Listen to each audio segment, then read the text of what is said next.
We must always remember that the purpose of study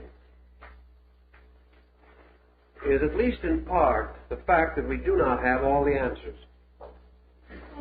We are not attempting merely to communicate that which is already clearly known, but to search in the mystery and maze of the world's experience for things that are not too well known, in the hope of bringing clarification.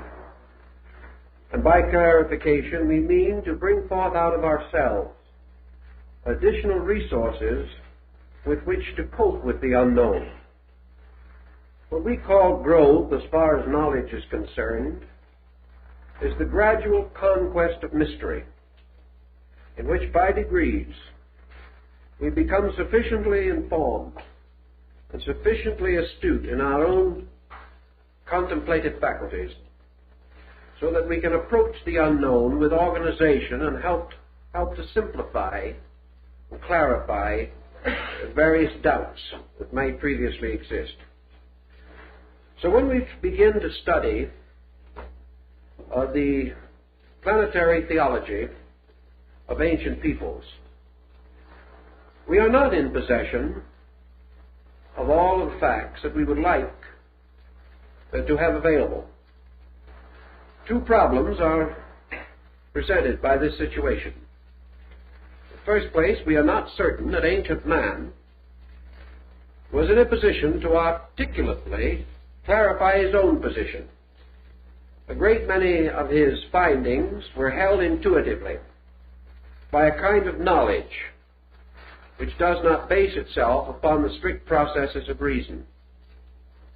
In the second place, between antiquity and modern man is a waste of time, a tremendous desert of distances.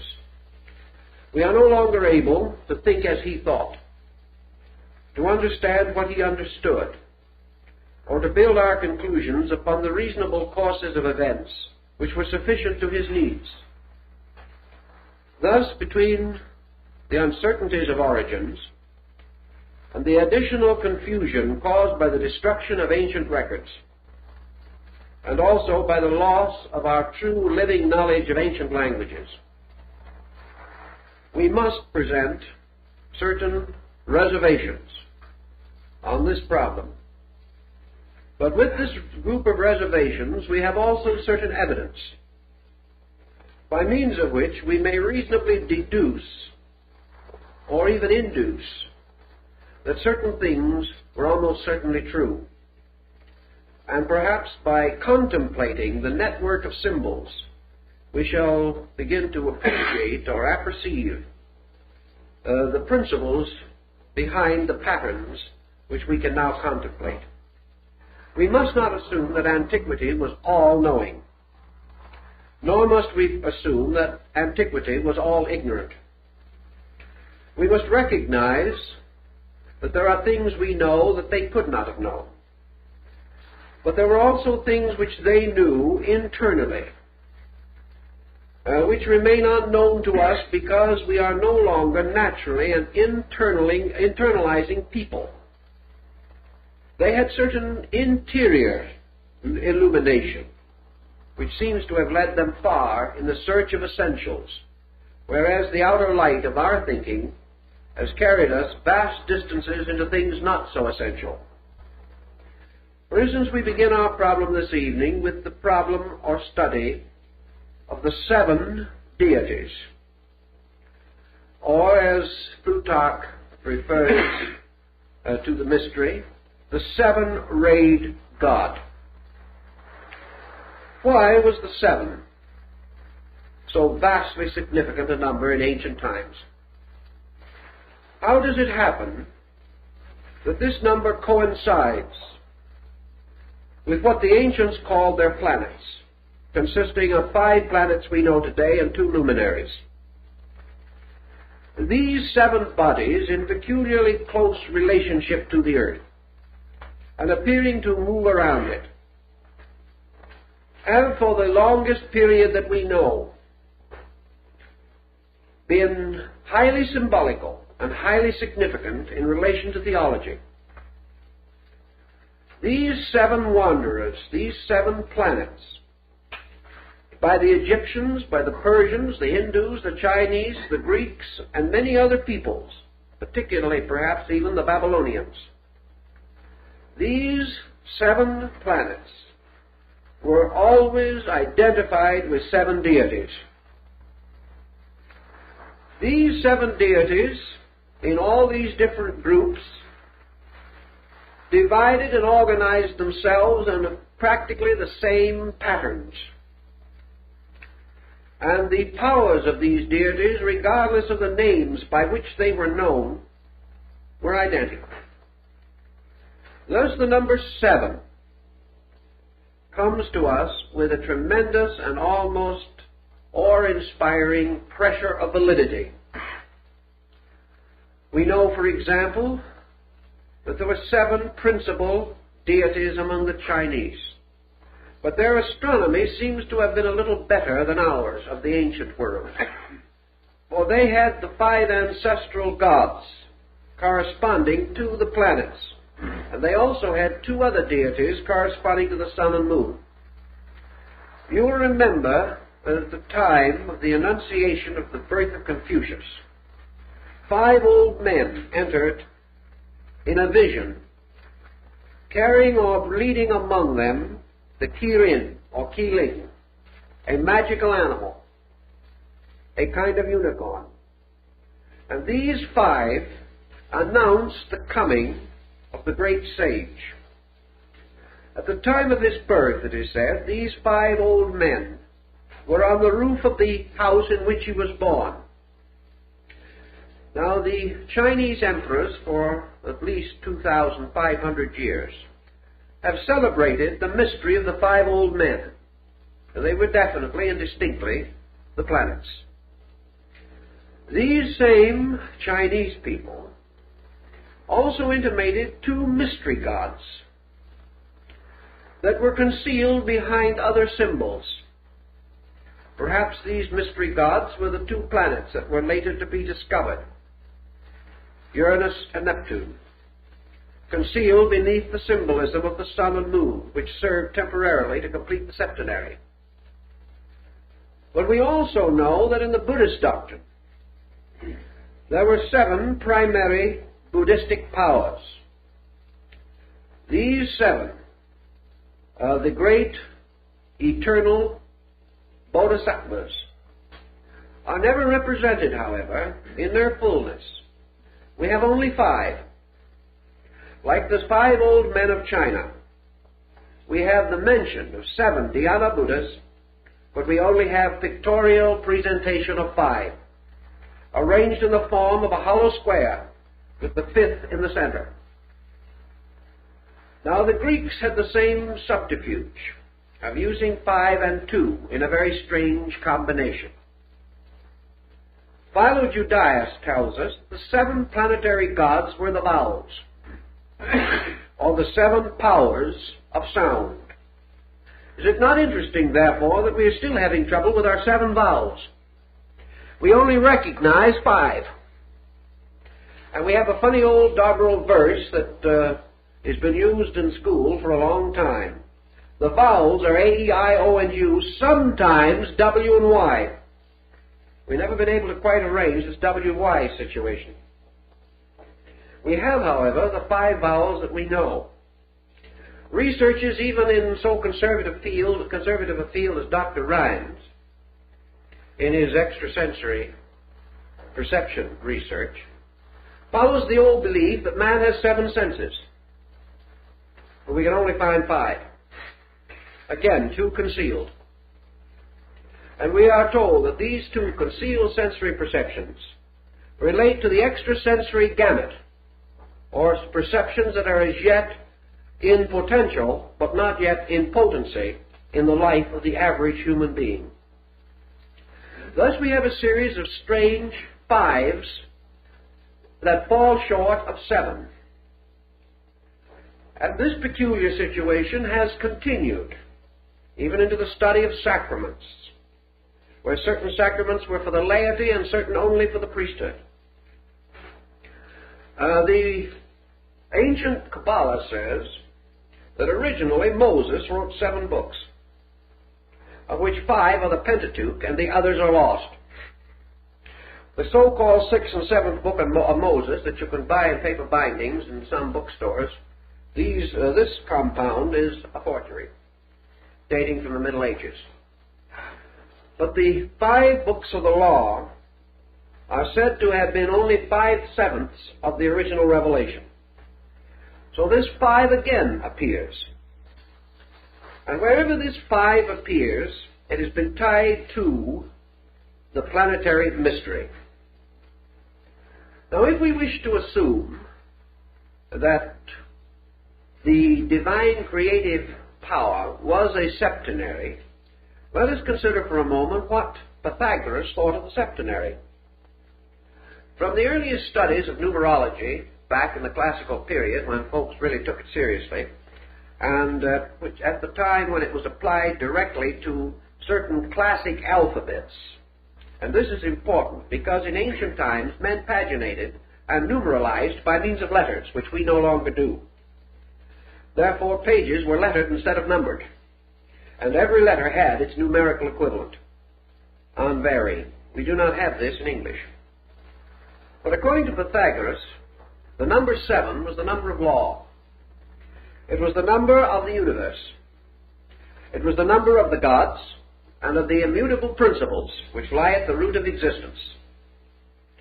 Irenaeus tells us that one of the old Gnostic symbols of Christ showed the head of the Savior surrounded by a halo of 7 rays.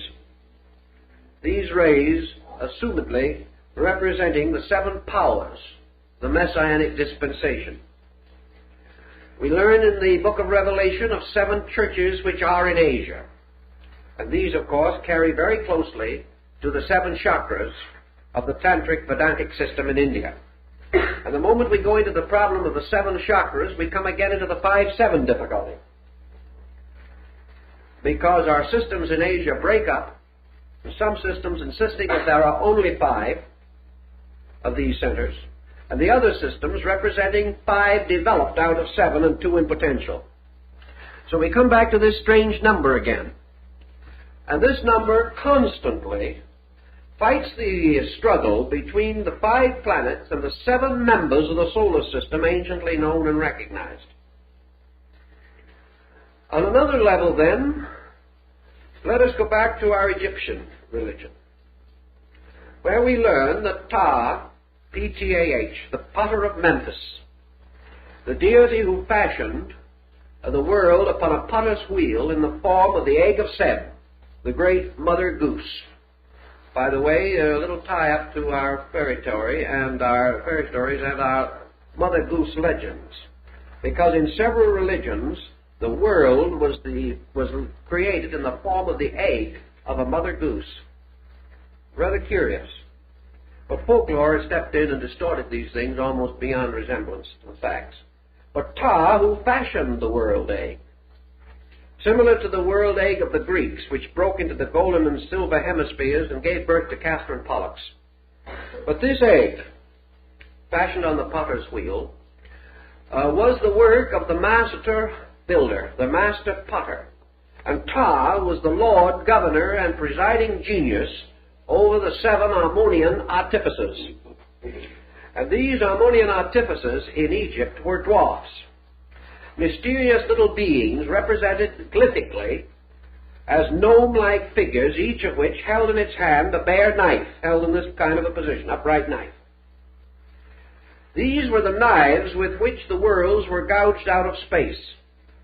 And the 7 Harmonian artificers are said to have come out of the earth near the site of the Great Pyramid. They were the ancient ones, the formitors, the fashioners of things. And there were therefore, among the Egyptians, beliefs about the 7 creating powers or laws.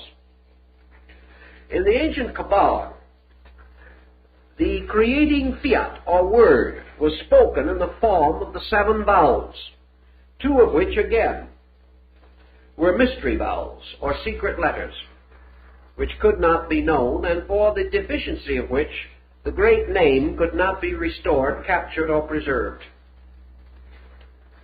In the Jewish early works in Genesis, we find in the opening chapters the Elohim.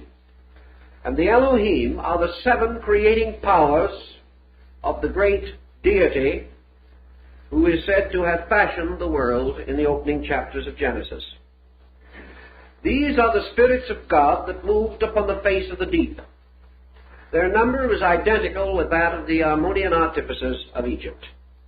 They were the powers or creating attributes released by the speaking of the word of creation. And this word was always a word composed of vowels. So we go back to the mystery of the 5-7 vowels. All these things point to some kind of a doctrine, which frankly and obviously is very difficult to trace after so long a time, but it meant something and had a very clear and definite bearing upon the entire structure of the universal organization as it was known to the ancients. Pythagoras, in defining this mystery of the 7, goes on to relate it to the 7 powers of universal generation. And in explaining this, he tells us, and Plato later corroborates him, that the soul was a numerical mystery patterned in the geometry of 7. That the soul of man actually consisted of 7 parts and an 8th sphere. Now this 8th sphere also arises in the ancient religious doctrine. The 8th sphere appears in the Gnosis, and in the recent discovery of Gnostic books in Egypt, probably the most important religious find in the modern world, far more important than the Dead Sea Scrolls. Well, these books, incidentally, were found earlier, slightly earlier than the Dead Sea Scrolls, but are not as well known. In this Gnostic collection, we have a very great deal of information bearing upon the esoteric use of numbers and of the various deities and principles that are represented by them. Pythagoras, who was perhaps one of the outstanding leaders of the study of number-letter relationships, pointed out that man in contemplation, energizing within himself but not speaking the vowels, that this energization moved into various relationships to himself, so that in thinking or internally sounding these vowels, he had the sense of their forming a pattern around him in space. Some of the vowels have to be thought or sounded above, others below, some before and others behind, some in the center. These vowels, naturally by their sounds, produce patterns that are of the greatest importance. In the Pistis Sophia, in the Book of the Saviors, and the Gospel of Truth, the great Gnostic writings, we also learn of this 8th power, or 8th sphere, from above below. And this 8th sphere is called the abyss, or the dead world, or the world of darkness. And the 8th sphere is our planet, thus supplying to the ancient a mystery, which in the Gnostic ritual is sometimes called the abortion. It is the abode of the fallen spirits, and it is also, as Pythagoras pointed out, the sphere of generation. So he bestowed upon the 7 energies of the soul an 8th power, which he called the power of generation. The 8th power of the soul being that which precipitates it into body and creates its association with physical and material things. Thus, the 8th planet and your Yezid Zevirak, your various sects worshipping the diamond peacock, also know of the mystery of the 8th sphere. And we have intimations of it and hints of it in many places. We find it in Christian religious symbolism, where the Virgin, clothed with the sun and carrying the man-child in her arms, is standing upon a globe. This globe is the eighth sphere which is beneath her feet, just exactly as it is presented in the Gnostic rituals. Now, if you go back to Revelation for a moment, you will come to the seven lamps and the great figure that moves among them. And we know that in the tabernacle and temple rites of the old Jews, the seven-branched candlestick is the symbol of the seven planets. All this shows a tie. It shows this tie returning. I talked to some of the medicine priests among our southwestern Indians. To them, the planets also have peculiar meaning, although these Indians do not appear to be aware of any astrotheological symbolism such as we know. Still, these planets are superior beings. And why a light in the sky should so universally be so regarded, where it has no correspondence in human experience, can only tell us that either there was an ancient diffusion of this knowledge, or that man has intuitively developed it within his own psychic nature. And it is possible that Pythagoras being correct, and that man possessing a soul, which is archetypally sevenfold in principle, that this sevenfold archetype forces man to contemplate everything outside of himself in terms of a septenary. He cannot escape the incessant demand of discovering seven around him, because he moves from a point of seven within him. Such might sustain some of our thinking.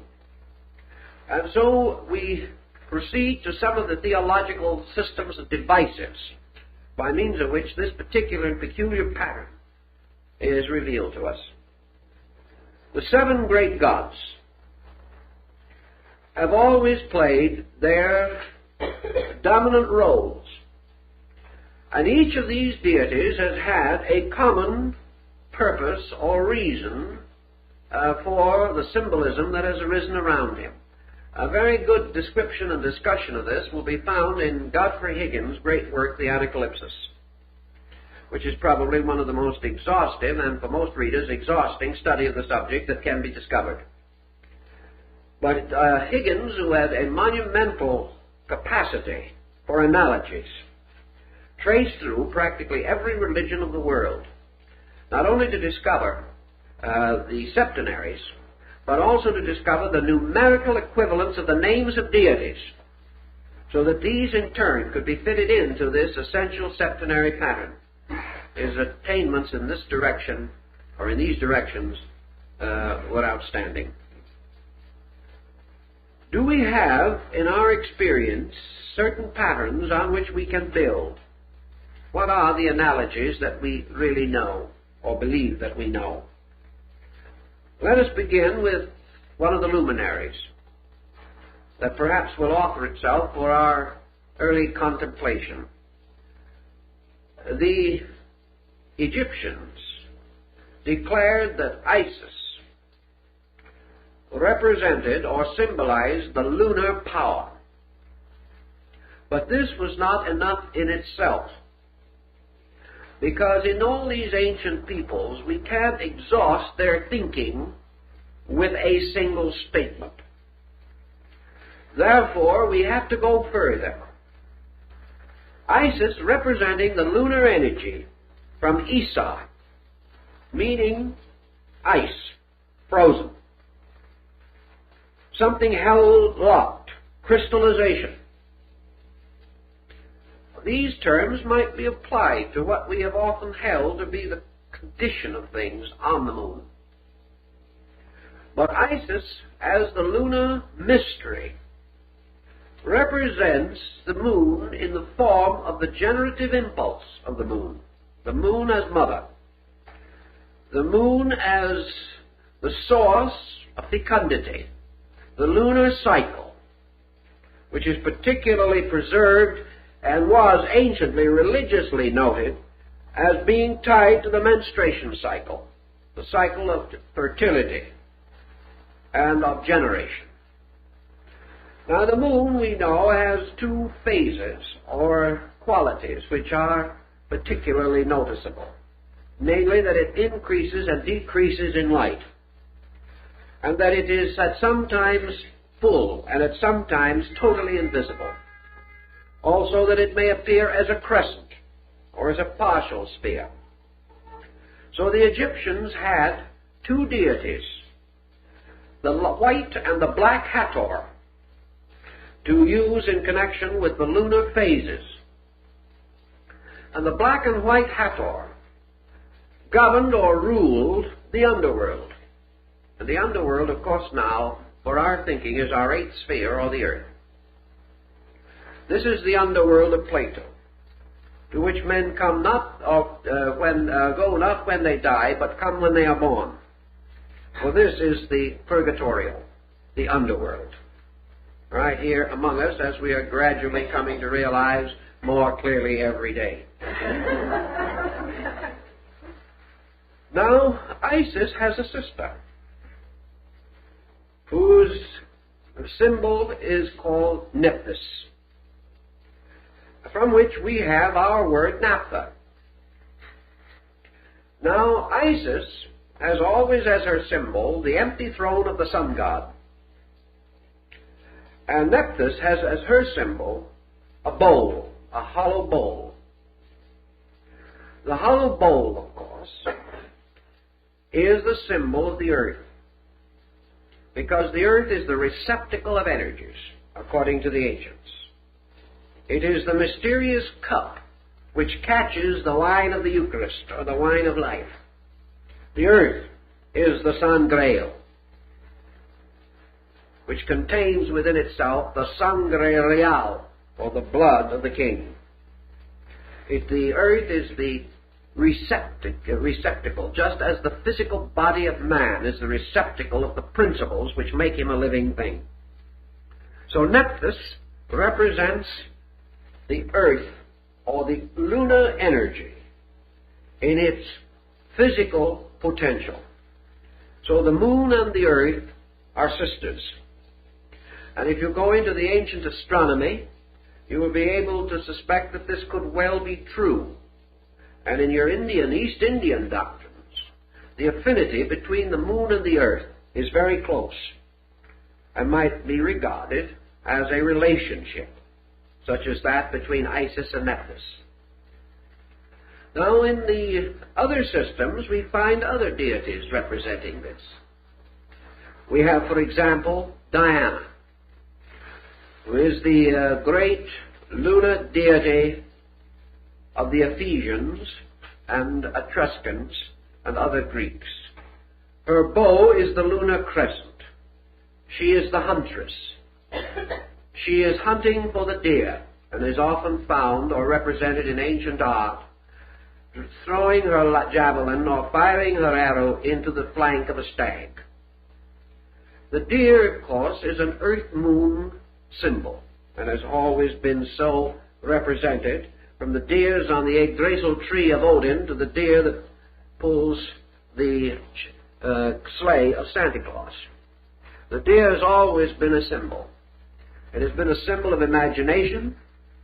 It has been a symbol of the various processes over which the moon has dominion. The lunar goddess, then, plays many parts among many peoples. She is the huntress. She is the generator or generatrix of the world. She is the great mother. She is the mother of mysteries. She is the symbol of experience, of the lunar ancestry, the things that came before, the night into which a man turns at death, and the night of time from which he was born.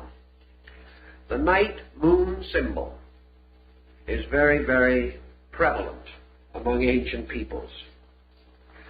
We also have the Indian symbol of Maya, or illusion. And Maya, Mari, Marie, Maya, all of these things are water symbols. The proper name for pure water would be Virgin Mari. Maya is illusion, represented in India usually by the reflection of objects upon the surface of water. Mirage, caused by water in the atmosphere. As a water symbol, the moon is the origin of life. because ancient peoples knew that life came out of the primordial slime. This slime was in the Greek and Chaldean mysteries referred to as Elos, or mire, the primordial slime from which the monsters of Besorah's history, the Phoenician account of Genesis, these monsters came out of the primal slime. Elos is the root of the word Ilium, and Ilium was the original name of Troy, the city that was conquered by Ulysses. And the victory of Ulysses over Troy, the mystery of Helena, or Helen, over whom the Trojan War was fought. Helen is an ancient name for the moon. So we have astronomy playing its part all the way through these stories.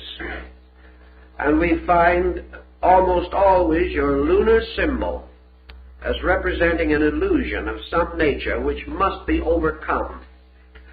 Also, illusion in the sense of primordial ignorance from which wisdom is born. Therefore, reality is the child of illusion. Reality is born of illusion. Man born into the world is born into a state of ignorance from which he must ascend, or which he must transcend by his own wisdom, skill, and understanding.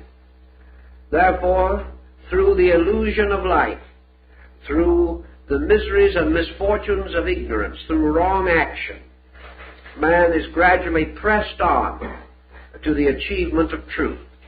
Therefore, truth is forever born of illusion. And it is also the radiant light born of the mother darkness, the light that shines in the darkness, and the darkness comprehendeth it not. So in other legends and in other peoples, we also find this story of the moon divinity. We have, for instance, the interesting note that when Michelangelo made his magnificent heroic figure of Moses, he placed lunar horns upon the forehead of the great lawgiver of Israel. No one knows why this occurred. But we do know that the ancient Jehovestic cult, which caused or leads to what is called the root J in the Jewish religious history, was originally a lunar volcano cult, whereas the Elohistic cult, or the branch E of the ancient Jewish descent, was the cult of the artificers of Egypt and the Elohim, or the builders. And these two were originally separate religions, but they were blended together. The horns upon the forehead of Moses remind us also of the horns upon the altars of the tabernacle, the horns upon the crown of Osiris, the horns upon the helmets of the Vikings and the ancient Nordic peoples. These horns are the lunar horns, just as surely as the ancient Ark of Noah, or the Ark of Noah, is the horizontal or fallen lunar crescent capable of holding water in the ancient beliefs, what we call the wet moon. Many, many such parallels. But now let us pass to another group, just to see what kind of trouble we can really get into. Let us take the character of Mercury.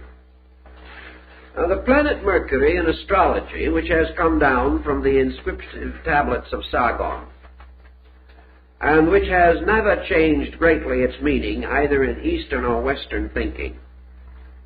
Mercury, to the old astrologers, was described as a neutral power. That Mercury served almost completely according to the nature of the planet with which it made its first aspect. That the power of Mercury, like that of the Greek Hermes and the Latin deity Mercury, derived therefrom with some restrictions, was the messenger of the gods.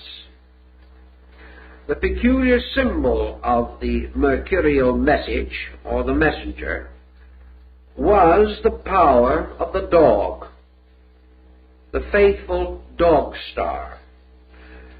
And the power of Mercury was associated with the faithful transmission of knowledge. And the ancients placed this symbol under the control or direction of Sirius, the dog star, the star of the faithful one. And it still occurs in some of our religious rituals and so forth. And in the Quran, one of the animals that was permitted to enter heaven was the faithful dog that went into the cave with the 7 sleepers of Ephesus. Now, the 7 sleepers of Ephesus is another interesting legend relating to the 7 and this recurrent number. In this case, the 7 sleepers, the 7 powers of the soul, and the faithful dog, the body, all went to sleep together. In the study of Mercury, we also go into our Hermetic analogy, and we come upon the sovereign symbol of Mercury, which was the original Egyptian deity Thoth, T-H-O-T-H. Thoth is actually the root of our word thought, and has to do with the principle of mind.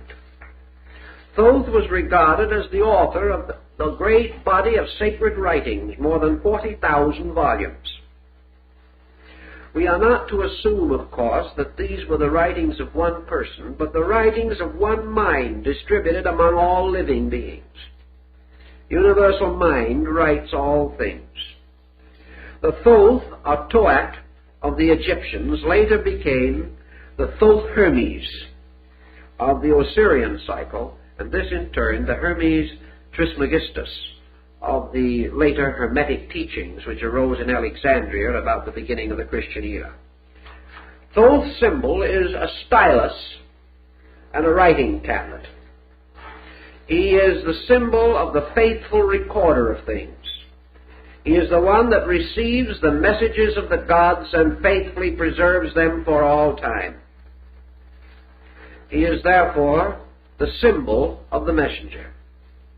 He arises as Merodach in another group of religions, Babylonian. He is also preserved to us under the form of Nebo, the deity from which the great kings of Assyria and Babylon, such as Nebo-Belshazzar, derived their name. They based their names upon this deity, Nebo. It is also interesting that when Moses died, he died on Mount Nebo. And Nebo was the Mercury of these people, also represented with the stylus and the writing tablet, and in the Babylonian cuneiform described as the Lord of the writing table. The Lord of the writing table. And Moses died upon Nebo. And Moses himself is remembered particularly because of the 2 tables of the law. These analogies get dim in interpretation, but the roots of them are very important. In India, the planet Mercury is called Buddha. And this is another very interesting situation. Mercury is also associated with the day Wednesday in the Nordic mysteries, associated with Odin or Wotan. And Wotan again occurs among the K'iches' of Central America as their ancient navigating deity. Mercury or Buddha is represented in one of the Indian Buddhistic paintings as seated in the midst of the planets, acting as their messenger or servant. Buddha's power as Mercury therefore ties with the possibility of the philosophy of mind. And we know that Buddha, from the beginning of his ministry to the end, preached the danger of the wrong use of mental energy. Mercury in modern astrology is said to show the relationship between the mental energy of the individual and his ability to express himself through the sensory perceptions. Mercury, therefore, rules the 5 senses, which Buddha calls the 5 hindrances. Buddha was locked to the struggle to the death, practically, with the problem of those parts of man's constitution which are under the control of Mercury. Thus the religious symbolism and the philosophical symbolism tie together. The 7 days of the week, of course, are another interesting example of the septenary. And in the septenary we have another curious point. If you go around the world following the sacred days, you will find that for one of the religions of the world, every one of the days is sacred. This is a good point, because it might remind us of the fact that all 7 days are equally sacred in the first place, and that it is only our own limited virtue which forces us to restrain our good deeds, particularly to one day, because we haven't enough of them to go around. It's like, Mother's Day or something. Only Dave can really work up a lot of enthusiasm on the subject. The whole thought is wrong. Now, for instance, in the Muslim faith, Friday is the sacred day. In the Jewish faith, Saturday. And in some of the early Christian faith, Saturday. Now, if we want to go back into the fight, we have to realize that we still have, in the Christian world, a tremendous struggle going on as to whether Saturday or Sunday is the correct day of worship. The other 5 days we're sure of. Here we have 5 out of 7 again. And 2 that we can't be quite certain as to what they should represent. But Venus is the ruler of Islam. And the crescent of Islam is not the crescent of the moon, it is the crescent of Venus. And as far back as 2,500 years ago, the observers in the valley of the Euphrates had discovered that Venus is never visible to us as a circle. It is only visible as a small moon, never full, but attaining maybe 2/3 or 3/4 of its fullness, but never complete, and usually visible only as a crescent. So the crescent of Islam is the crescent of Venus, as is indicated by the 5th day of worship, and also by the color green, which is the sacred color of Islam, which is precisely the color which was assigned by the ancients to Venus. So each religion, seemingly, breaks down upon this pattern. Here we have Friday, the religion of Venus; Saturday, Friday, the religion of Islam; Saturday, the religion of Israel; Sunday, the religion of Christianity. And if we study carefully and go back through the records, which is quite an imposing task, but it can be done, I have gone through it, we find every one of these days was essentially related to one of the great planetary mysteries. Now, you have seen, perhaps, or at least have read in the paper, the story of the 7 wonders of the world. I'm sure if you saw the picture, you are as completely uninformed on them as you were before. It's a nice idea, but it did not quite gel. Too much economy in the wrong places. But anyway, we do know there were 7 wonders. We do know that these 7 wonders, whether anyone recognized it or not, were the 7 wonders of the 7 planets. Now let's just see how that worked out. We'll consider the wonders of the world. Remember now the key words of the 7 planets in astrology. Saturn, the ancient symbol of death. Among the wonders of the world, the mausoleum of Halicarnassus, the great tomb, built in memory of the dead. The next one, Jupiter in the planets. The Olympian Zeus, one of the 7 wonders of the world. The next one, Mars, fire. The Pharos of Alexandria, the great lighthouse. The 4th one, the sun, Helios, the Colossus of Rhodes, the great figure of the sun god that stood over the gates of the city, or the harbor of Rhodes. Venus, the hanging gardens of Semiramis, queen of Babylon. Mercury, the great pyramid of Giza, sacred to Thoth Hermes, the master of the mysteries. And the moon, the temple of Diana of Ephesus. These were the 7 wonders of the world. Diana, a moon goddess. So every one of the 7 wonders, built by different peoples at different times, were by some strange circumstance dedicated to a different deity, never overlapping, and these 7 correspond exactly with the planets. And there can be no question that somewhere underneath that there was an intent or design of some kind. Again, your septenary, and of those great remains, those great monuments of antiquity, only one remains, the Great Pyramid of Giza. The others have vanished in the waste of time, and we know their places by legend only. We believe that part of the old ruins of the Hanging Gardens of Babylonia may exist, but we are not certain. So here again we have what were called the Pentacles, or the magical devices of the great creative septenary. And it would seem to me that developing of this idea might have been very interesting in connection with this motion picture that I mentioned, because it would show an ancient knowledge of astronomy and would also have revealed the mysterious fact that these various nations and peoples of different beliefs and of no great friendliness among themselves had all united to adore the seven powers of the soul. And each had chosen a different one.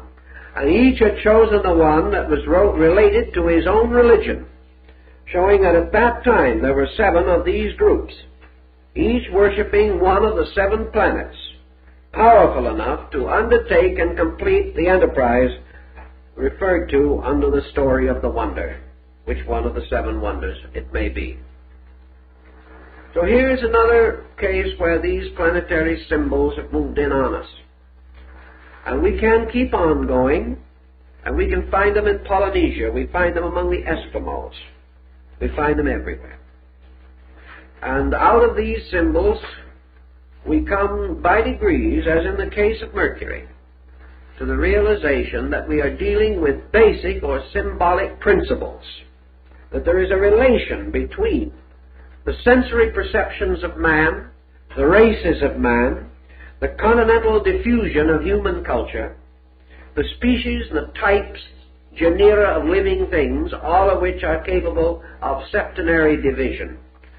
The different philosophies and schools of ethics, morality, all of these great structures fit together to form one basic concept. Now, in your ancient Greek music, you had the same problem. You had seven musical modes. You had the seven strings upon the Orphic lyre. You had the seven basic forms of Chinese music.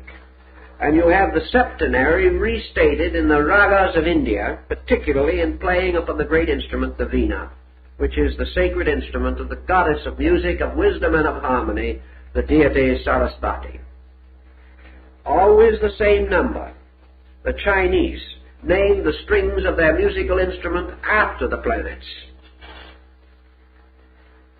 If, therefore, this number continues and falls along as we have suggested, we cannot question that the ancients held these points to be valid, that this analogy was real and purposeful to them, returning to the seven styles of architecture, the seven liberal arts and sciences, the seven sacraments, the cardinal virtues and the deadly sins, the seals of revelation, the trumpets that sounded, the lamps upon the altar, and all these mysteries, always identical in principle.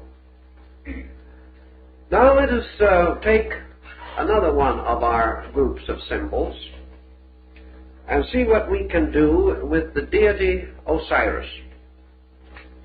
Osiris, we are told, rules the underworld. You all know, we've written about it and talked about it many times, the legend of Isis and Osiris as it is contained in the account by Plutarch, one of the best and one of the earliest authorities that we have. We know that after his cruel martyrdom, Osiris descended into the underworld to become the Lord of the quick and the dead. We know that his throne was set up in Amentet, the subterranean world. And here, with the attendance of his sister, wife, Isis and her sister Nephthys. He became the judge in the great weighing of the soul. Plutarch tells us that Osiris is the subterranean sun, that he is therefore the light that shineth in darkness, and the darkness comprehendeth it not. This light which shines in the darkness is the night sun of Apuleius, who saw it blazing beneath his feet when he entered the sanctuary of Proserpine. Paracelsus tells us that there are 3 suns in the solar system, that every solar system has actually 3 sun structures or solar structures in it, as represented by the trimuta of the Hindu. That there is the spiritual sun, which is in the true center. That there is the psychic sun, which is in the northern focal point of the ellipse, and there is the material sun, which is in the southern focal point. And the mental or psychical and the physical sun, called by the Persians and Hindus Asura and Asura, the true light and the false light, Ormuzd and Ahriman, the good angel and the fallen angel. These are the 2 suns which fight for control over the human soul. They must ultimately be reconciled in the true radiance of the spiritual sun, Ahura Mazda. So we have the 3-sun mystery. And the terrestrial or subterranean sun is the physical sun that we see in the sky, because it is that phase of the solar mystery which is concerned with manifestation of material life. Thus, this is the infernal sun, or the lower dark sun, that we see and which we regard as supernally brilliant. But this is the sun which feeds only body, but concealed behind it is the psychic sun which feeds souls, and ultimately the spiritual sun which feeds all things. This story is again contained for us in the transfiguration of Jesus. And the statement, of course, is preserved in the Bible, where it is said, "My tabernacle is in the sun." This mystery of the sun and the solar rite comes down to us in the Osiris cycle. For Osiris is the light of the underworld. And in man, this light of the underworld corresponds to the solar energy within himself, with his heart, and with the life principle, as it is physically disseminated through his constitution. Now, in man himself, there are 7 organs, 7 vital organs, which the ancients associated with the 7 planets. The heart, which is the center and the archetype of the body, is called in Buddhism the Saptapana Cavern, or the cave of the 7 rooms or parts. For the ancients recognized 7 structures consisting of auricles and ventricles and related parts. And of course the auricle in the heart is also the oracle of Delphi.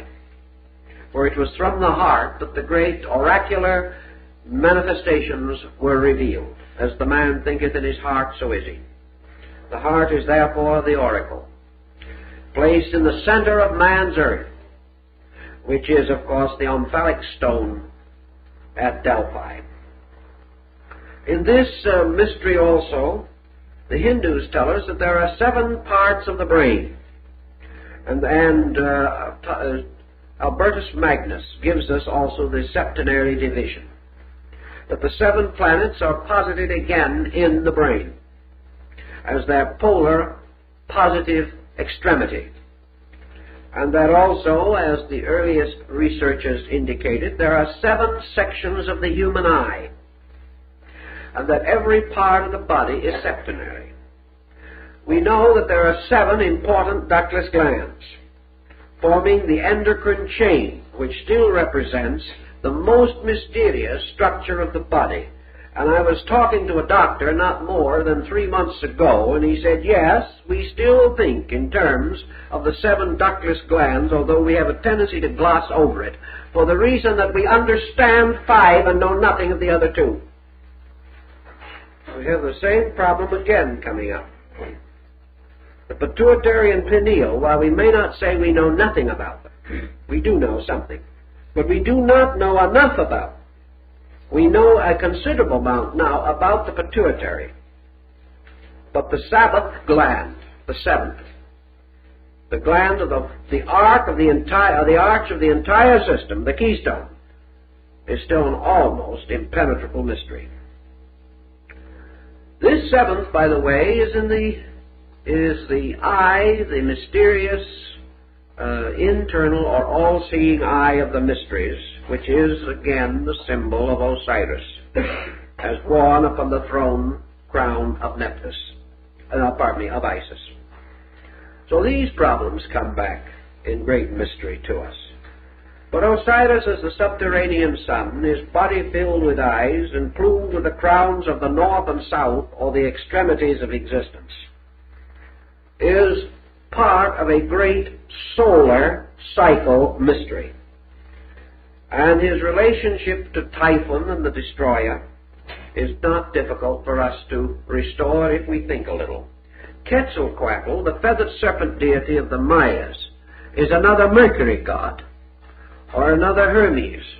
And under the heading of Hermes, we have practically all the messengers of the gods.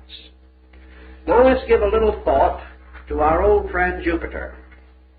Jupiter, or Zeus. One of our problems today is that we are almost totally ignorant of the most interesting mythology that we come in contact with, and that is the Greek.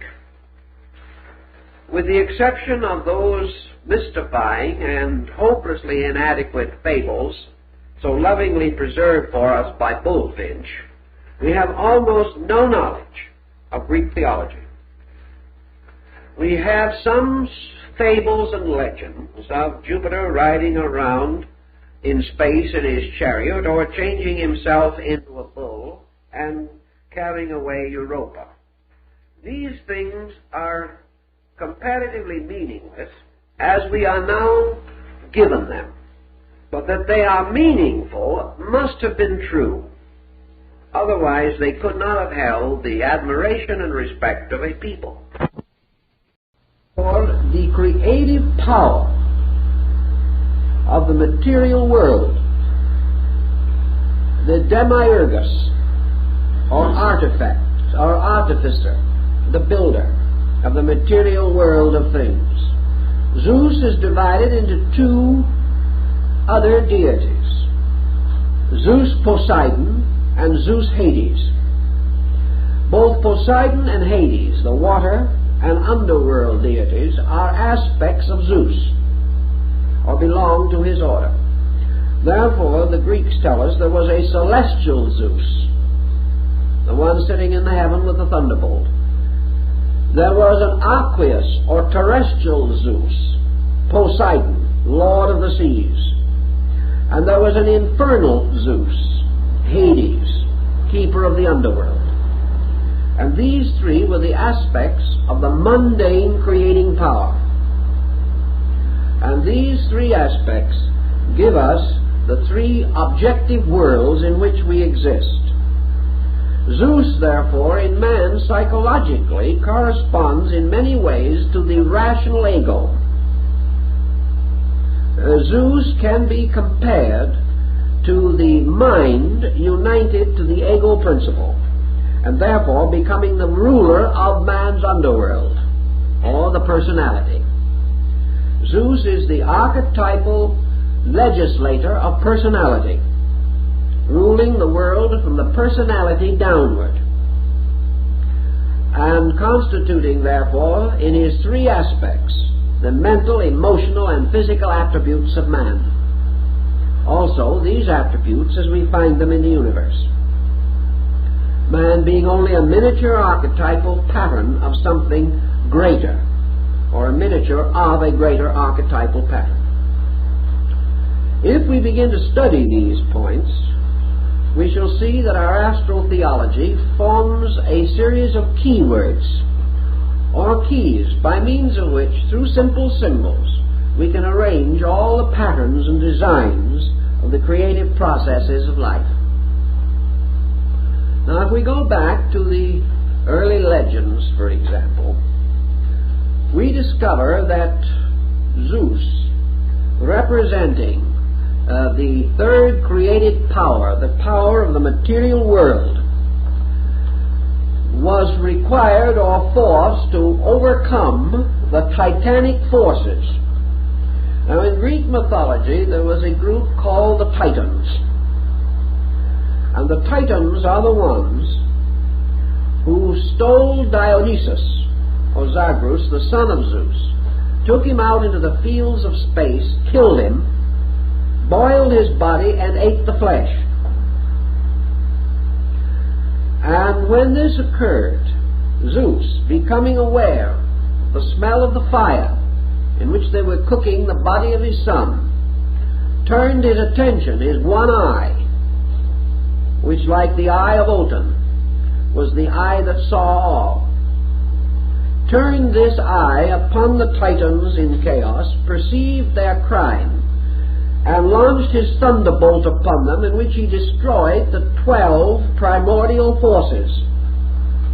He then took the ashes of these forces, containing within these ashes the burned blood of his own son, and from these ashes formed the bodies of mankind. Therefore, man contained within himself the 12 titanic principles and the blood of Bacchus, the blood of the atonement. For the wine of the Eucharist is the blood of Bacchus Dionysus, the god of the vine,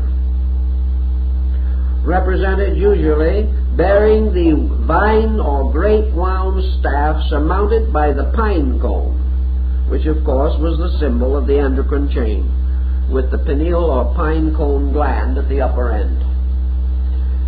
Dionysus, therefore, becomes the blood of the god in man, and the sacraments and ceremonies relating to this are part of the Greek mystery of the Eucharist. Now, in this situation, the Titans, astrologically and astro-theologically, represent the primordial power of the 12 constellations. They were the Titans. They represented the great field of space in which a solar system is to be fashioned. The Titans, luring Dionysus out into the mystery of space, slew and devoured him, or the power of the constellations devoured the light of the sun god, the progeny, the projected sun power. The solar mystery then slew with its rays, the thunderbolts, the titanic power, and fashioned from the constellations the body of man. And we have what? The little cut-up man on the almanac front, with a fish under each foot, and a lamb over his head, and a twin on each arm, and a crab on his chest. Really a most disfigured creature, but still highly symbolical. This was the old-fashioned zodiacal being, whose body was composed of the zodiac, and whose soul is derived from the blood of Dionysus, the only begotten of the creating power. We have another group of symbols rising in the legend of Castor and Pollux. We are told, for instance, in the primordial Greek myth, as is preserved for us in the Theogony of Hesiod, the great creating or creation myth, which almost everyone interested in these subjects should read Hesiod. We are told that in the beginning there was the eternal power, the eternal being, undimensioned, unlimited, and that within this power were two root principles, the Pythagorean duality in unity. And these two powers were called ether and chaos. Ether was of the nature of love, And chaos was of the nature of place, unorganized. The motion of ether upon chaos, or of love upon place, caused ether, which was eros, the principle of love, or life, or energy, moving upon the mystery of space, caused the whirling of space. Here we have the same principle with the Nordic mystery of the frost giants and the fire giants on the edges of the great cliff of Ginnungagap, and throwing their flames and hoarfrost into the abyss, they united and fashioned out of fire and frost the whirling form of Ymir, the primordial place giant.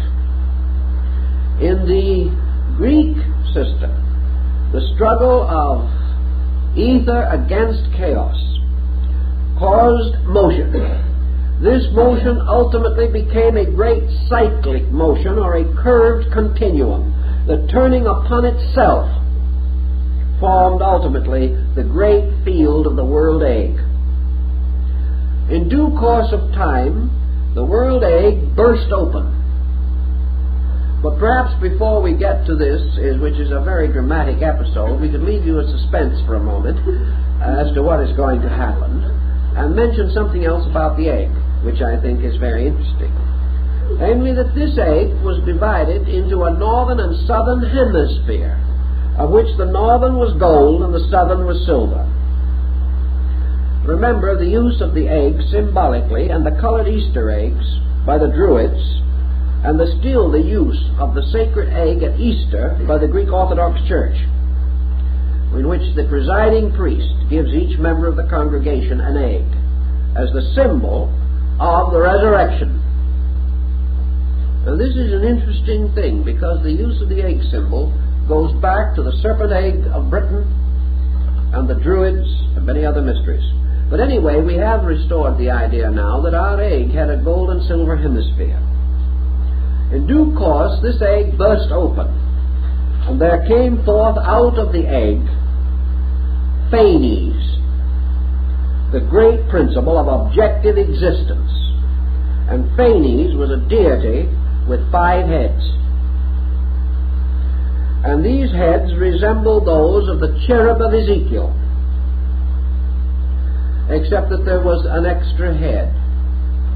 This is not so different from the mystery of the Vedas in India, because when the light of the Vedas burst upon the world, the Vedas were said to have possessed. Now the Vedas, remember, are the Hindu law. And we are acquainted with 4 Vedas. Now, according to the ancient Hindus, the 4 Vedas form the heads of the law. But no matter when you look at these 4 heads, there is always a 5th head in the back that you can't see. So actually the Vedas consisted of 5 works, all of which are known, the 5th being called the Black Veda, or the hidden one. Now the 5th head of Phanes is also hidden, but it exists. And the 5 Vedas and the 5 books of the Mosaic Law are both Pentateuchs, or 5-fold books. And Phanes represents the 5 powers of the true planets out of the 7 which we have previously mentioned. Now Phanes, bursting forth out of the egg, became the Cosmocrator, the blazing forth of the primordial form of the universe itself. The 5 heads are again the 5 Dhyana Buddhas, which blaze forth out of Adi Buddha, the supreme basic consciousness of the world. In the case of Phanes, from this power, or from Phanes, in turn, was born Uranus, the lord of the sky, and the 2 hemispheres of the egg, which had been broken apart, formed the superior and the inferior worlds. And it is said in the Old Testament also that which was, the waters which were above the heavens were divided from the waters which were beneath the heavens, or the firmaments. And the upper half was the heavenly world, and the lower half was the natural world. And out of the cleavage of these 2, Phanes, or the power of creative vitality, the objective archetype, was released. Phanes became the father or creating principle of many, that is, of multitude, or of legion, the formation of living things. And they all took their archetypes from his 5 heads. These represented, therefore, 5 streams of life, which many people still represent today as the 5 elements of ancient alchemy: earth, fire, air, water, and azote, and the 5 kingdoms which we represent, or were represented in the Greeks: the mineral, plant, animal, human, and heroic. The 5th being the power of ether, or the energy of the soul, Akasha.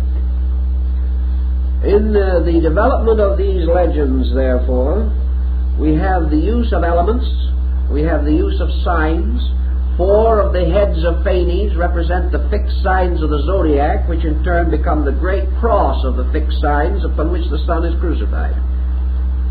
They become the great seasons, and the 4 seasons marked by the equinoxes and solstices are the seasons of the 4 great sacred ceremonies distributed throughout all humanity. If then we are to assume that these things simply arose from accident, that somebody sitting down tried to figure this out, where would we get? It is, first of all, absolutely necessary for us to assume that many peoples, at different times or at the same time but greatly separated by cultures, by interests, by attitudes, by distances, came to the same conclusions or received a similar indoctrination and were equally impressed therewith, itself almost miraculous. That all people should have agreed in accepting this, even had a great missionary system carried the news, is almost incredible.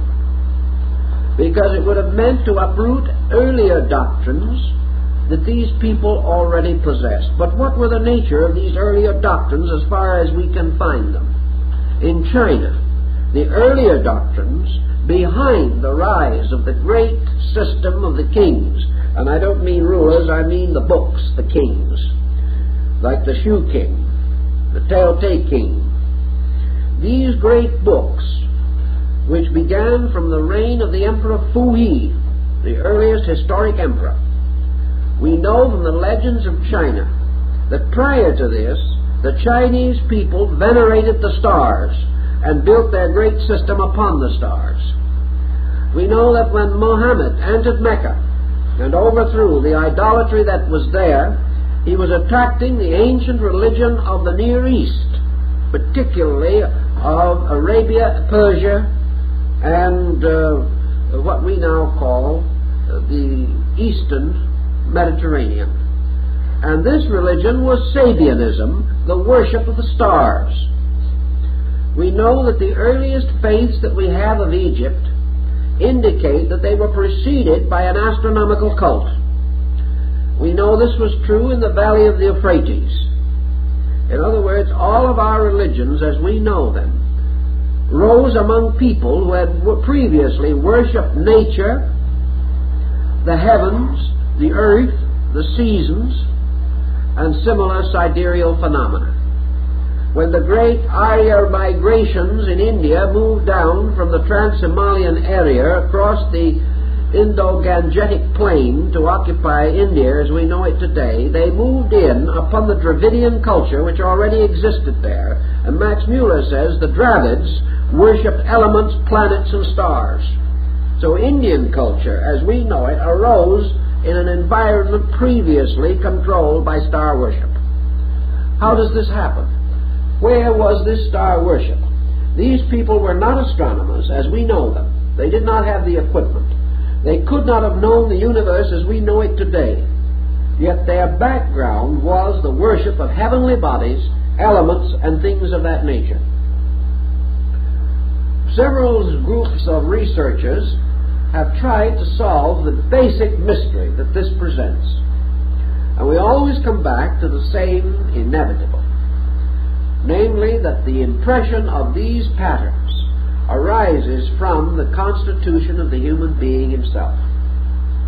Therefore, within the psychic field of man, as Paracelsus so broadly hints, there must be a concept according to the number 12, the mysterious dodecahedron, or 12-faced symmetrical solid, which to Pythagoras was the symbol of the universe. This has to exist as an archetypal energy symbol within the human being, the ultimate recognition that all things that happen within 12, or within a 12-fold diffusion of potential. And that this 12-fold diffusion of potential, the eternal space, has as its symbol, space equals 12. Now, how it equals 12, our own intuitive nature may not tell us. But when man thinks space, or man experiences space, he receives the instinctive impulse of 12. 12, therefore, is the absolute symbol of potential in number, and was so accepted by the Pythagoreans.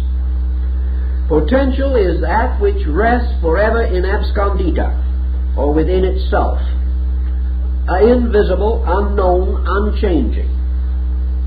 And space, eternity, being, unconditioned, must archetypally, psychologically, be signified by 12.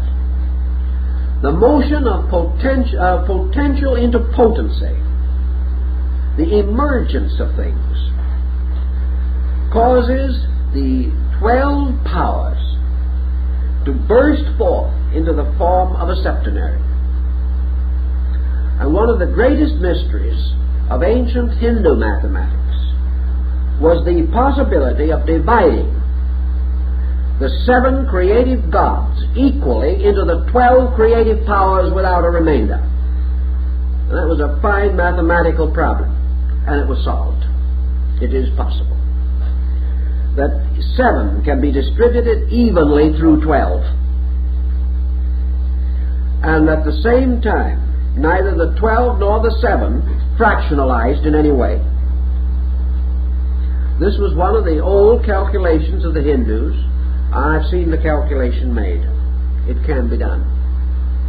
But by this means, therefore, 12 eternally moving into 7 causes a septenary, no two parts of which are the same.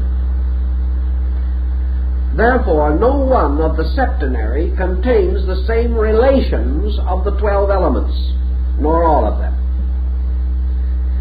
Thus we have 7 basic potencies, or powers, which are the objectifications of the 12 potentials. And this moving from the state of 12 in suspension to 7 in projection constitutes creation. Creation, therefore, emerges as a septenary. Now, the septenary in this case is mysterious for 2 reasons. And in order to understand this mystery, we must again go back to our ancient peoples. We know that they recognized 5 elements. And we know also that they recognized man as consisting of 5 parts, yet they always called him a septenary. And in order to create the septenary in the personality of man, it was necessary for the Hindu to divide the emotional nature of man into 2 parts and the mental nature, giving a septenary involving 2 forms of mind, higher and lower, and 2 forms of emotion, constructive and destructive. But this was not the original intention. This was again the blind, or the subterfuge. In the creation of a solar system, according to the ancient Hindu astronomers, each of the planets has 5 bodies, and they share together the 6th and 7th bodies of the sun. Therefore, the sun, as a field of energy, surrounds the planets. And the sixth and seventh body of each planet is part of the solar body. So there are 5 distinguishable planetary bodies.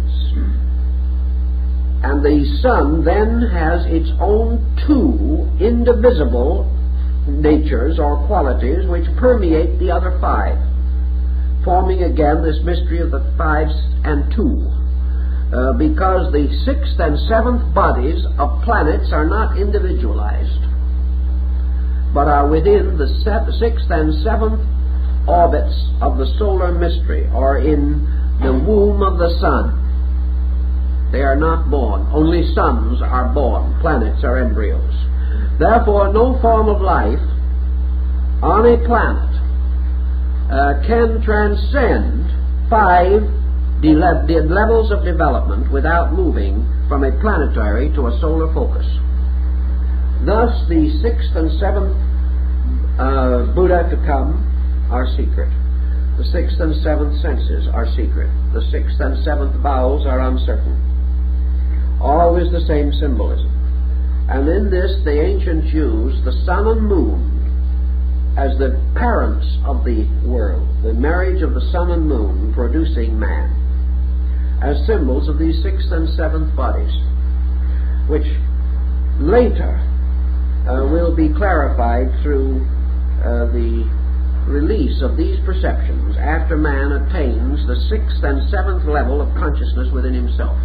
But the fact that man must accomplish this by universalizing his own nature is indicated in Buddhism, Hinduism, even in Christianity, for universal consciousness, cosmic consciousness, true development of illumination, or the complete perfection of the mystical experience, means that the consciousness of man moves from the 5 planetary levels which can be reached with the senses to the 6th and 7th which belong to the sun.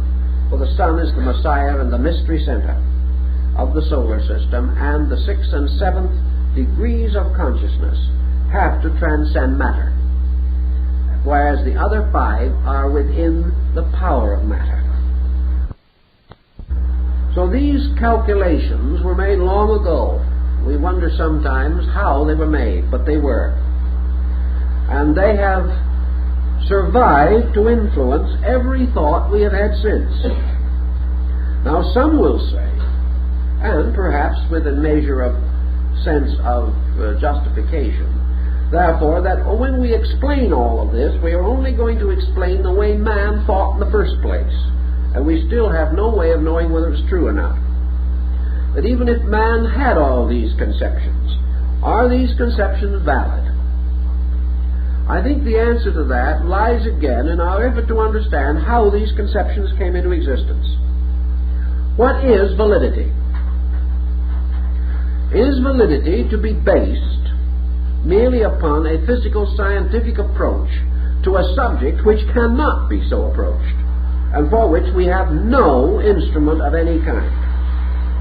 The moment we transcend the phenomenal experience of living, we are out of the sphere of science. We can go far off into space and hunt for the orbits of other planets, but we are still on the level. We are not escaping from the 5 zones which belong to planetary consciousness. To escape from those zones, something has to happen inside of us. We have to find the mysterious door in heaven, which John found, and proceed out of the sphere of effects into the consciousness of causes. This is your 6th and 7th mystery. And in the human being, the 6th and 7th part of his own energy field he shares with all other human beings. That is why it is possible for man to attain not only brotherhood but identity. This brotherhood cannot be attained on the lower levels, but if man has a certain experience of consciousness, he can become unified with all others of his kind, because in every species the 6th and 7th part of the septenary constitution is shared by the entire species. Thus we all move from individuality to universality as we ascend. Man seeking for these integrities, for these values, can therefore only find them by the personal experience of these causes. So this brings us to another interesting group of analogies. The ancients believed that when the law, the Torah or the Veda, or whatever you want to call it, was placed into the hands of the great messianic teachers, of which 7 are of particular interest and integrity as the founders of the great religions of the world, that these powers not only fashioned the bodies and structures of these religions, but as one of the old Rosicrucian adepts symbolized in an ancient work that he did, he represented this mystery by by 2 interlaced triangles in the form of a 6-pointed star with a dot in the center. In each case, he placed one of the planets in the center and the other 6 in the circumference points. And changing the center one each time, he found that with 7 he could bring all of the planets once to the center, and then he would have a circumference, and in no 2 cases would the circumference be exactly the same, because a different one would be in the center. This, he said, was the ancient arrangement or order of the astro-mystical theology of the ancient religious systems.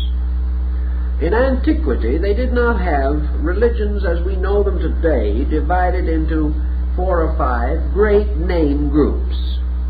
Religion in those ancient times consisted in the veneration of certain deities, and many peoples, not even speaking the same languages or knowing each other at all, worshiped the same deities.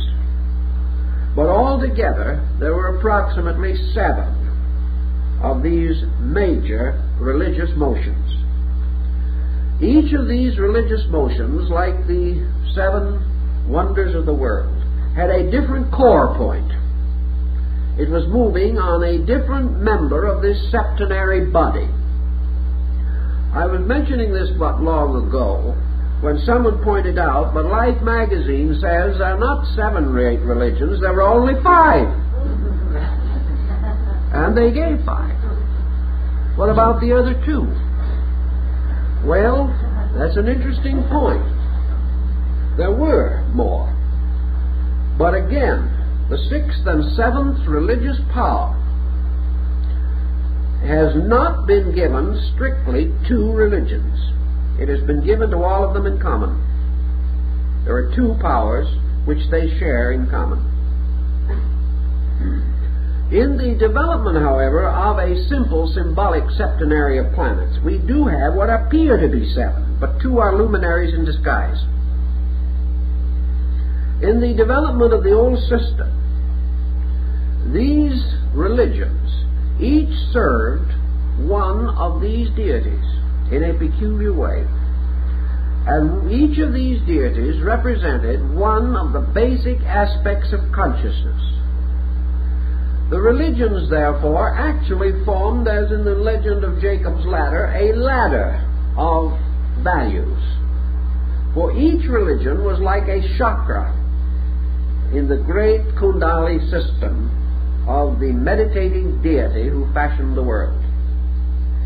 Religions, like races, were specializations of the soul powers of man, and these specializations were septenarial, so that there were 7 great houses of God with certain esoteric disciplines and rites and symbols and allegories and legends peculiar to them.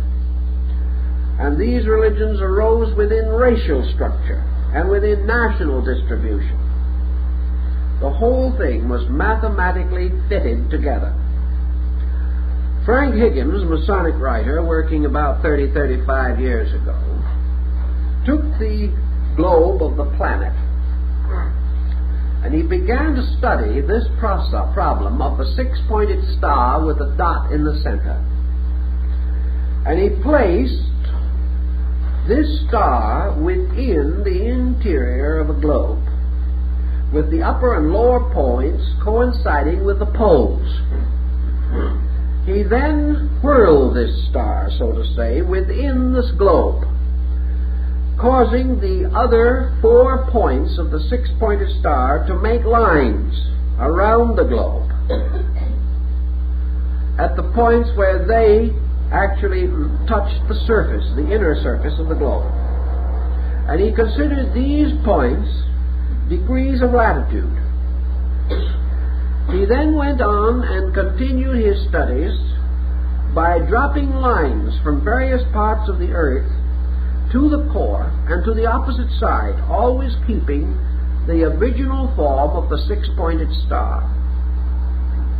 As a result of that, he came up with a very interesting discovery, that the great religious centers of the world all fall geographically almost exactly on the spots indicated by this division and this placing of the six-pointed star within the globe. In other words, if you drop a line from one of the great centers, like the Great Pyramid, right straight through the earth, you'll go through another center, world famous as a religious institution. You go through these systems, and he made a very careful study of it and came to some extraordinary conclusions.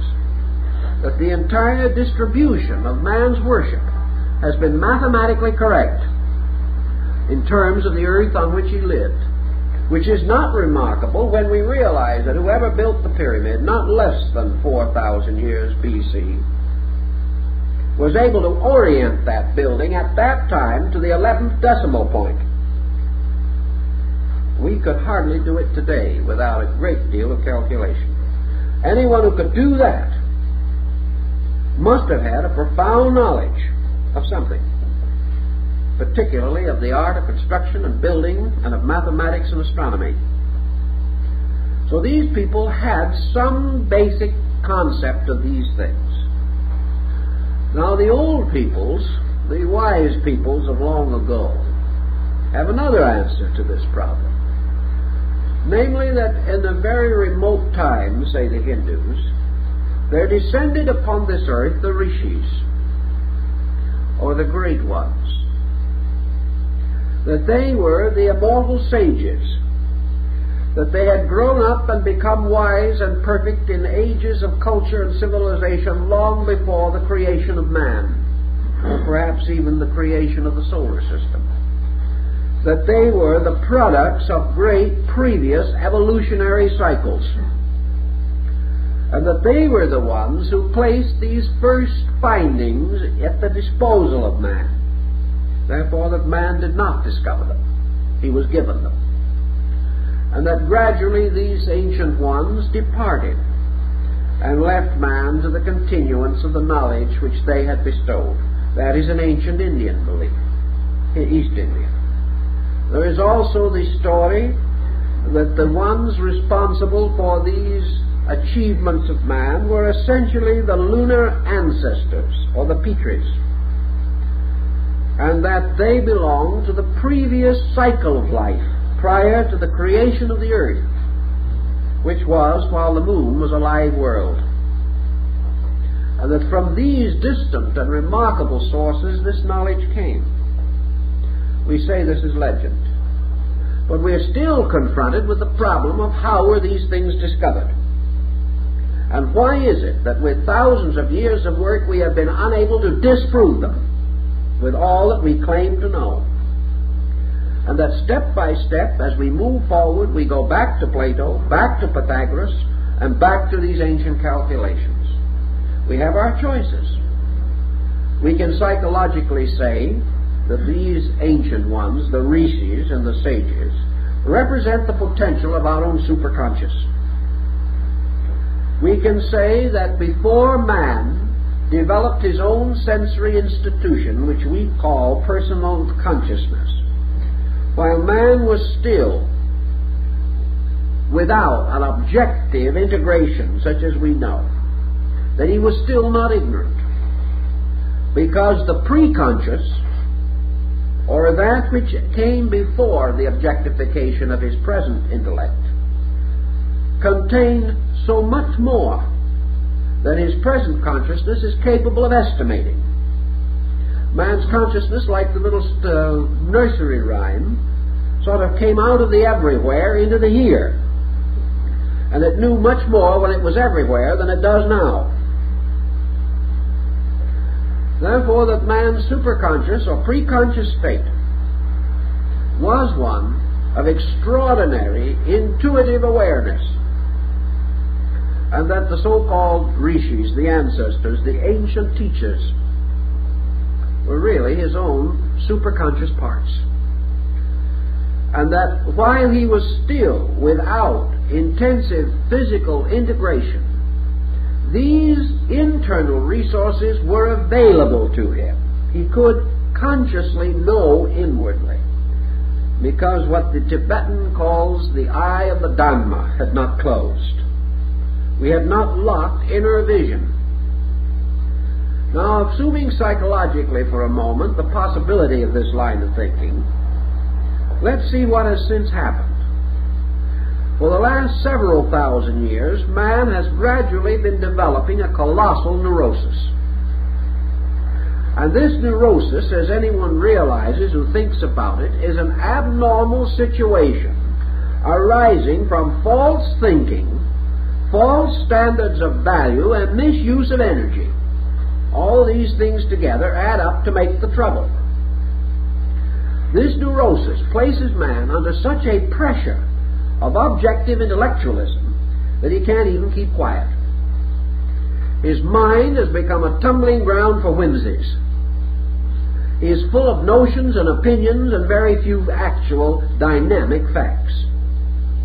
Let us assume, therefore, that this great objectification of man, in which his internal moved outward to meet the pressure of environment, has developed a kind of mask, a persona, in which he has built a wall of defense around himself, and behind this wall he has passed into a state of intensive frustration and neurosis. Thus, by degrees, the very faculties which should have saved him, should have assisted him to master the world, have turned upon him and destroyed him by their own false use. As a consequence, he is now restricted almost completely to a traditional descent of knowledge passed on from one person to another, or to a series of scientific discoveries which can never escape the three dimensions. He has lost this power of knowing the ancestor, of communing with the rishis or the saints. He cannot talk with the gods. He is not of that race in which the gods, as mentioned in Genesis, walked in the garden in the cool of the evening. The trouble is, the evening now of man is not cool. It is a tempestuous world in which subtle things have very little possibility of expression.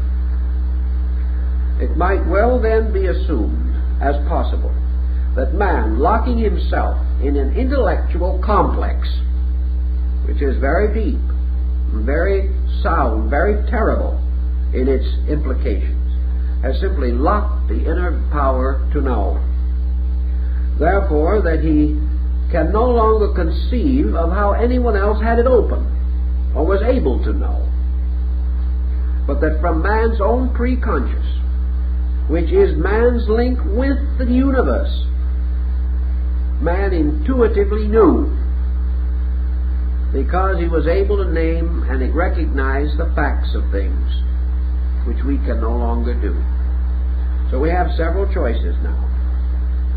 Either that man, in his ingenuity, was able to make these objective analogies and disseminate them in one way or another throughout the world, and that man, perhaps having a kind of mind not so different from the mind of any other man, that all men might have come to the same conclusions even though they had no contact.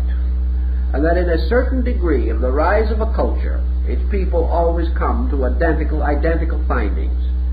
This is true in principle, but there is one definite drawback to this particular concept, and that is that while individuals do come to the same basic ideas, we have another testimony that we can't overlook, and that is that they gave the same names to those ideas. And this brings it a little too close to a coincidence for pleasure. We cannot assume that man, by this method of common learning or common induction, would come to such absolute detailed similarity. He might come to the same general idea, but he would clothe it differently. Now there's another point in connection with that.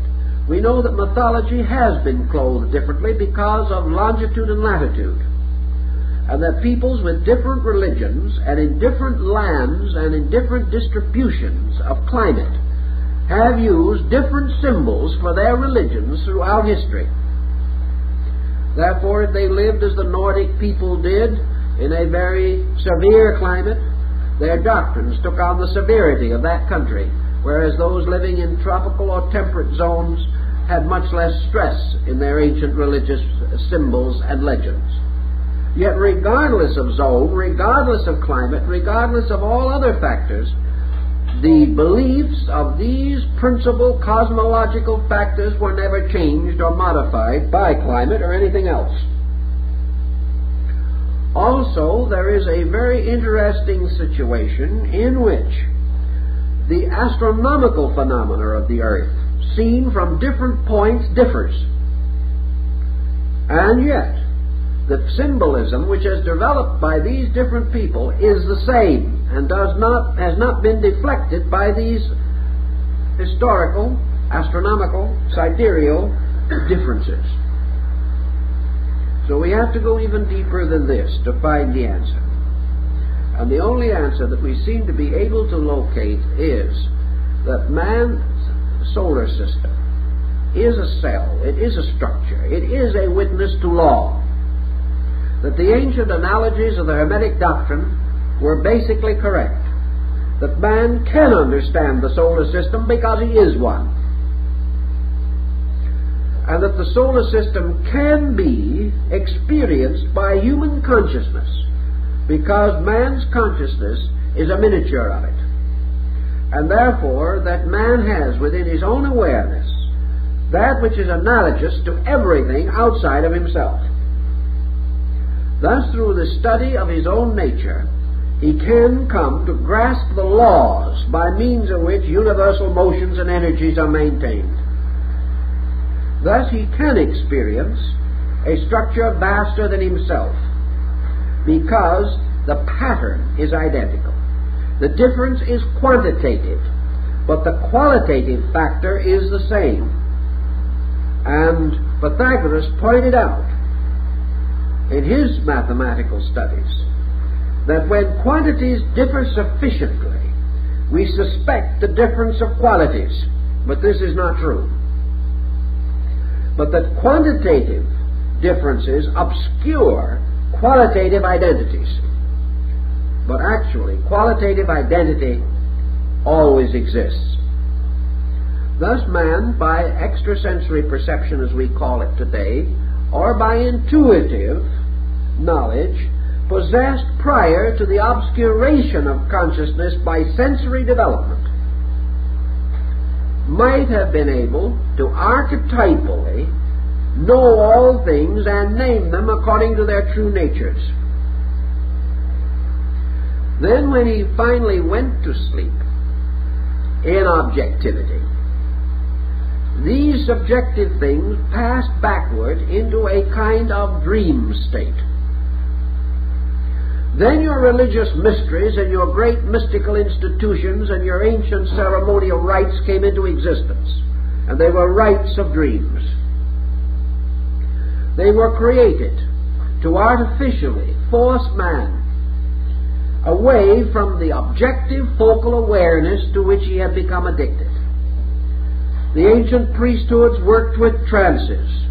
They even used narcotic drugs as the American Indian mystic did, they used fumigations, and a very common device among ancient people, fasting, by means of which the sugar content in the brain was reduced, causing the tendency to psychic phenomena.